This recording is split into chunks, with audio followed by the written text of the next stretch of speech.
Namaskar. I think the protocol is set, so I will take the permission to directly start my speech. हा नाही मग उखाणा घ्यावा लागेल. अजून माझं 1 मिनिट जाईल मग. आजचा कार्यक्रम multi starrer knowledge from the experienced मध्ये बोलण्याची संधी. त्यापेक्षा मी असं म्हणेल की माझा अनुभव शेअर करण्याची मला संधी दिली त्याबद्दल मी आयोजकांचे आभार मानते. मला लायन अभिजितजींनी जेव्हा फोन केला की आपला विषय काय आहे तर मी लगेच त्यांना सांगितलं की टाइम मॅनेजमेंट हा विषय मी घेणार आहे.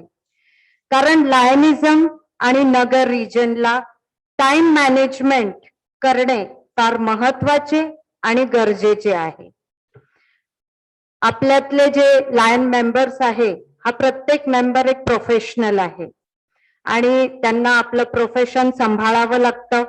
मग त्यांचा वेळ त्यांना त्यांच्या बिझनेस मध्ये हॉस्पिटल असेल सर्व्हिस जॉब जे काही ते करतात त्याच्यासाठी त्यांना आपला वेळ द्यावंच लागतं. याशिवाय नगर रिजन असा मोठा आहे आपला लायन्सचा की समजा नगरचा जर आरसी असेल आणि त्याला संगमनेर किंवा कोपरगावला व्हिजिट द्यायची असेल तर 2 किंवा 2.5 तासाचा प्रवास हा करावा लागतो.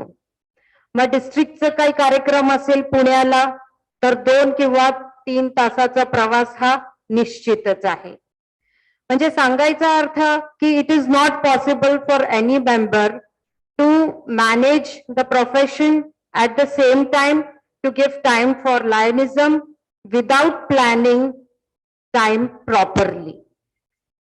But I should appreciate की नगर रिजनचे प्रत्येक वर्षी ही वंडरफुल सर्व्हिस ऍक्टिव्हिटी असते.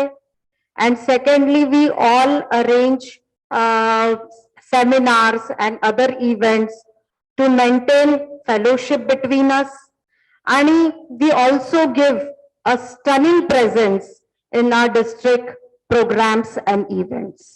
यासाठी आपण सगळ्यांनी एक जोरदार टाळी द्यायला पाहिजे. So how do we manage all these things? Friends, it is only because of time management and that is what I'm going to present today. Do you know who are best at time management? Any idea? Correct. Yes, that was my expected answer. And yes, ladies are best at it. घराचा management जो करू शकतो त्याला time management शिकायचीच गरज नाही. आता एखादी गृहिणीला बघा, सगळे काम ती करते, मल्टीटास्कर असते. स्वयंपाकघरात जेव्हा ती असते तेव्हा एकीकडे फोडणी देते तर दुसरीकडे पीठ मळते आणि सगळं काम वेळेत करून आपल्या फॅमिलीला देखील ती टाइम देत असते. लायन्स मध्ये पण बघा की ज्या क्लब्स मध्ये फॅमिली मेंबर्स आहे म्हणजे लेडीज मेंबर आहे तिथे तो क्लब ऍक्टिव्ह असतो. त्यांचे जे प्रोजेक्ट्स किंवा मीटिंग्स असतात त्याच्यात शिस्त आणि नियोजन पूर्वक असतात ते. आणि लायन्स मध्ये सर्व लेवल्सवर महिलांनी काम केलेलं आहे. रिजन मध्ये दरवर्षी आपले 2-3 क्लब्स असतात ज्यामध्ये महिला पीएसटी उत्कृष्ट कामगिरी करतात. खूप सुंदर काम त्यांचं होत असतो. झेडसी, आरसी आणि डीजी पर्यंत सुद्धा डिस्ट्रिक्ट मध्ये महिलांनी काम केलेलं आहे. हे आपण सगळ्यांना माहिती आहे, हिस्ट्रीत हे आहे. 2 वर्षापूर्वी महिला इंटरनॅशनल प्रेसिडेंट गुड्रून यांनी उल्लेखनीय कामगिरी केली होती.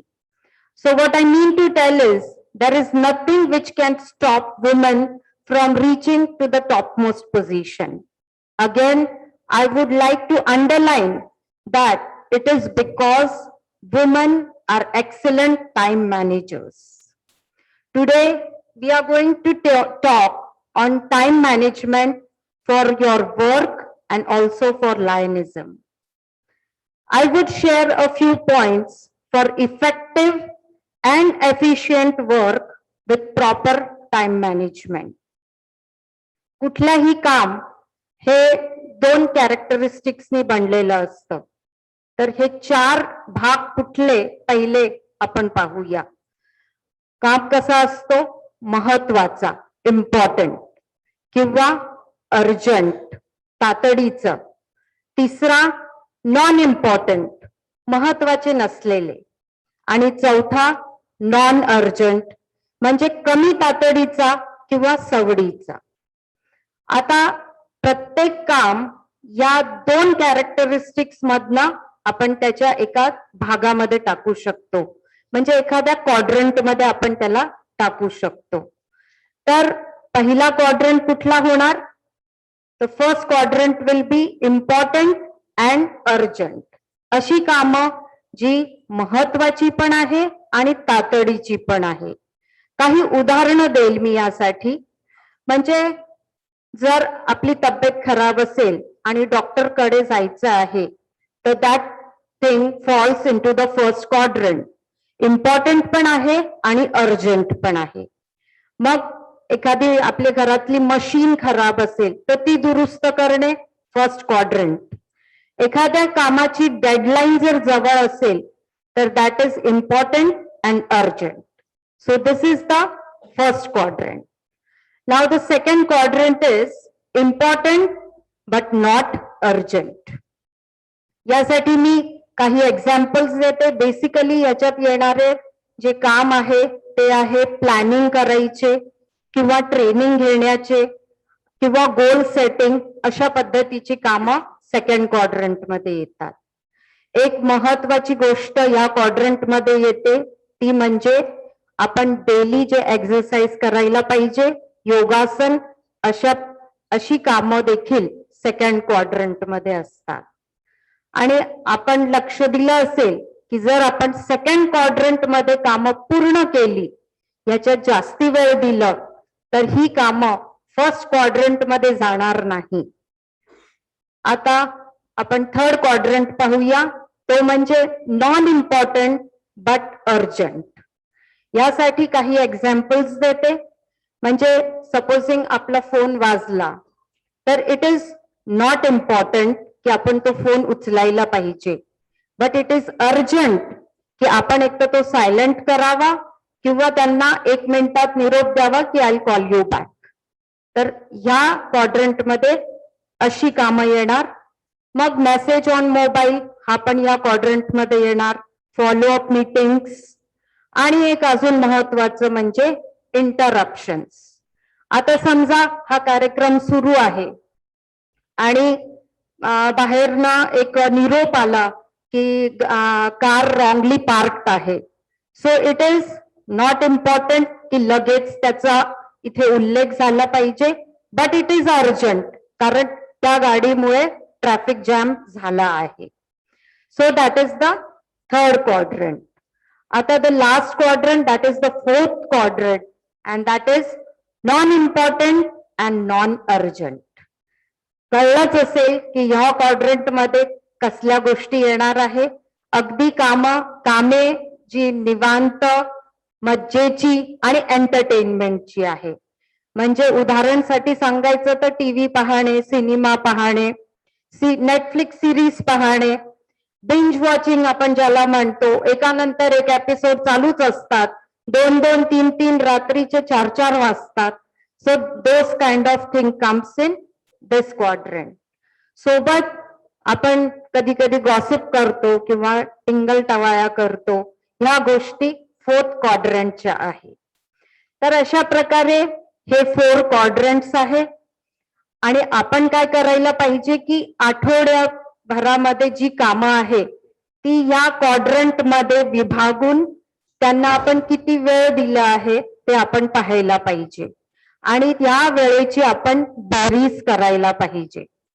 क्वाड्रंट 2 मध्ये जो आपण वेळ घालवला आहे तो अधिकाधिक कसा वाढवता येईल याकडे लक्ष द्यायला पाहिजे. त्यासाठी क्वाड्रंट 3 आणि क्वाड्रंट 4 यामध्ये आपण कोणत्या गोष्टी कमी करू शकतो याचं आपण आत्मचिंतन केलं पाहिजे. क्वाड्रंट 2 ची जी वेळ आहे ती जर आपली वाढली तर क्वाड्रंट 1 मधली जी कामं आहे ती आपल्याला कमी करावी लागेल, आपोआप कमी होणार. परत उदाहरण म्हणजे आपण नियमितपणे जर योगासन केले तर आपण आजारी पडणार नाही आणि क्वाड्रंट 1 मध्ये जसं सांगितलं की तातडीने डॉक्टरकडे जावं लागतं, ते आपलं काम आपण टाळू शकतो. सांगायचा अर्थ की क्वाड्रंट 2 यामध्ये जर आपण वेळ वाढवलं तर आपल्याला कामाचा आनंद मिळणार आणि कामाचं समाधान देखील मिळणार आहे आणि आपलं जीवन अगदी छान होणार. आता आपण पाहूया की अनावश्यक वेळ खाणाऱ्या कुठल्या गोष्टी आहेत. थोड्या गोष्टी मी सांगते, बऱ्याच माहितीच असेल. मध्ये मध्ये जे येणारे फोन असतात किंवा गप्पा मारायला येणारे जे व्यक्ती असतात हे आपलं वेळ घेत असतात.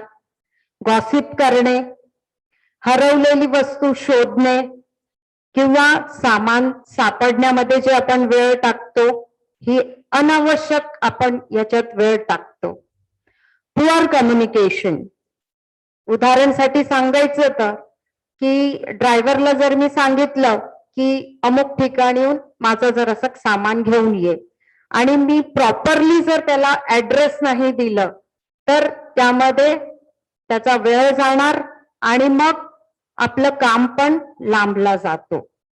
सदोष नियोजन, आपण जर एखाद्या कार्यक्रमचं आयोजन केलं आणि नियोजन केलं नाही, त्याचं प्लॅनिंग केलं नाही तर ऐन वेळी आपण पळापळी करणार, मग कार्यक्रम मध्ये बदल करणार आणि ह्या सगळ्या गोष्टी आपला महत्वाचा वेळ खाणाऱ्या गोष्टी आहे. मग वेळ खाणाऱ्या गोष्टीवर आपण काय उपाय करायला पाहिजे? यासाठी काही पॉइंट्स. कामाच्या नियोजनावर भरपूर वेळ दिलं पाहिजे, फॉलोअप घ्यायला पाहिजे, रिप्लॅनिंगच्या मीटिंग्स घ्यायला पाहिजे, काही वेळा नाही बोलायला शिकायला पाहिजे. परफेक्शनिस्ट बनू नका, महत्वाची गोष्ट आहे. सगळी गोष्ट नीट नेटकी काही थोडीशी लेट इट गो असे आपण याच्यात राहू द्या. टाइम सेट करा, कामाला किती वेळ लागणार आहे याचा एक अंदाज काढा. रुटीन आणि रेग्युलर जी आपली कामं आहे त्याला फिक्स अमाऊंट ऑफ टाइम द्या, म्हणजे आपल्याला एक्स्ट्राचा वेळ नवीन कामासाठी राहतो. वस्तू पेपर हे ठिकाण्यावर ठेवा, म्हणजे आपण जर पेन वापरत असेल तर परत तो पेन स्टँड मध्ये ठेवायला फक्त 10 सेकंद लागतात, परंतु जर नीट ठेवलं नाही तर पुढच्या वेळी जेव्हा वापरायचं आहे तेव्हा 10 मिनिटं ती शोधण्यामध्ये आपली जातात. इथे आपला वेळ वाया जातो. थिंग्स टू डू ची लिस्ट बनवा. आजकाल तर मोबाईल मध्ये नोट्स असतात, so it is very handy to note it down. अशा प्रकारे आपण ही काही छोटी टिप्स आहे जे आपण यूज केली तर आपला वेळ जो वाया जातो तो आपण कमी करू शकतो. आता आपण जेव्हा कार्यक्रमाचं आयोजन करतो त्यावेळी कुठले स्टेप्स आपण घ्यायला पाहिजे for a proper organisation and arrangement? तर आपण कामाची यादी करायला पाहिजे, सिक्वेन्सनी कामं लावायला पाहिजे, मुद्दत निश्चित करायला पाहिजे, कामाचा वाटप करा. फार महत्वाची गोष्ट आहे डेलिगेशन. जर मी एकटीच काम करत असेल तर मला 1 तास लागणार, माझ्यासोबत जर 2 लोकांनी काम केलं तर तोच काम अर्ध्या तासात संपणार. So it is very important. नीट इन्स्ट्रक्शन्स द्या. आता जसं मी सांगितलं की पुअर कम्युनिकेशन मुळे वेळ जातो, तर आपण इन्स्ट्रक्शन्स देताना प्रॉपरली समोरच्याला समजलं पाहिजे असे इन्स्ट्रक्शन्स द्यायला पाहिजे. फॉलोअप मीटिंग्स घ्या आणि ऐन वेळी येणाऱ्या कामासाठी आपली शक्ती आणि वेळ ही राखीव ठेवा. उदाहरण द्यायचं असेल तर आपण कार्यक्रमचं आयोजन केलं आणि मग ऐन वेळी जर पाऊस आला तर त्याच्यासाठी आपल्याकडे वेळ अरेंजमेंट्स करायला वेळ असायला पाहिजे. अशा प्रकारे आपण कार्यक्रमाचं प्लॅनिंग करतो, कार्यक्रमाचं पूर्ण जे काही आता पॉइंट सांगितले त्याची काळजी घेतो. मग काय होतं, आपण 4 वाजताची वेळ दिली, 4:30ला काही लोक येतात थोडेफार, मग आपण काय म्हणतो, अजून थोडं थांबू, अजून लोकांना येऊ द्या. 5, 5:15ला आपण कार्यक्रम सुरू करतो. मग होतो का अशा वेळी की जे मेन स्पीकर असतात कार्यक्रमचे, की नोट स्पीकर, ते जेव्हा बोलायला उभे राहतात तेव्हा अर्धा लोकांचा इंटरेस्ट संपतो आणि बरेचदा तर अटेंडन्सही कमी होते. त्यामुळे सुरुवातीचे जे आपण 10 मिनिटं थांबले ते नंतर आपल्याला 1 तास इतकं आपलं नुकसान करतात. त्यामुळे कार्यक्रम जर 4चा असेल तर जास्तीत जास्त 4:30 पर्यंत आपण सुरू करायला पाहिजे. सुरुवातीचे जे काही प्रोटोकॉल्स असतात, दीप प्रज्वलन, फ्लॅग सॅल्युटेशन, हे संपून मेन कार्यक्रम जेव्हा असतो किंवा जो मेन स्पीकर ज्याला आपण ऐकायला आलो आहे त्यावेळी सगळ्यांचं लक्ष तिथे असणार आणि कार्यक्रम निश्चितच सक्सेसफुल होणार. एकच गोष्ट आहे की जो माणूस टाइमला रिस्पेक्ट करतो त्याला आपोआप रिस्पेक्ट मिळत असतं. कार्यक्रमाचा जो एक मुख्य भाग असतो तो म्हणजे सूत्रसंचलन. जो व्यक्ती सूत्रसंचलन करणार आहे तो म्हणजे एक धागा असतो, त्याच्या हातात टाइमचा धागा असतो आणि सूत्रसंचलन हे हार मध्ये फूल ओढण्यासारखे असतात. धागा आवश्यक असतो पण हार मध्ये धागा दिसला पण नाही पाहिजे, ह्या गोष्टी आपण नेहमी लक्षात ठेवायला पाहिजे. मग कार्यक्रमामध्ये जे परिचय देणार आहे त्यांनी पण एक काही गोष्टीचा लक्ष ठेवायला पाहिजे की तो जो गेस्ट आहे तो महत्वाचा व्यक्ती आहे, त्याचे महत्वाचे परिचय पण थोडक्यात दिले गेले पाहिजे. जो व्यक्ती उच्च पदवी विभूषित आहे त्याचे शालेय शिक्षण बद्दल बोलायचं काय कारण आहे, काहीच आवश्यकता नाही. परिचय हा व्यक्तीच्या अचीवमेंट आणि कार्याचं झालं पाहिजे.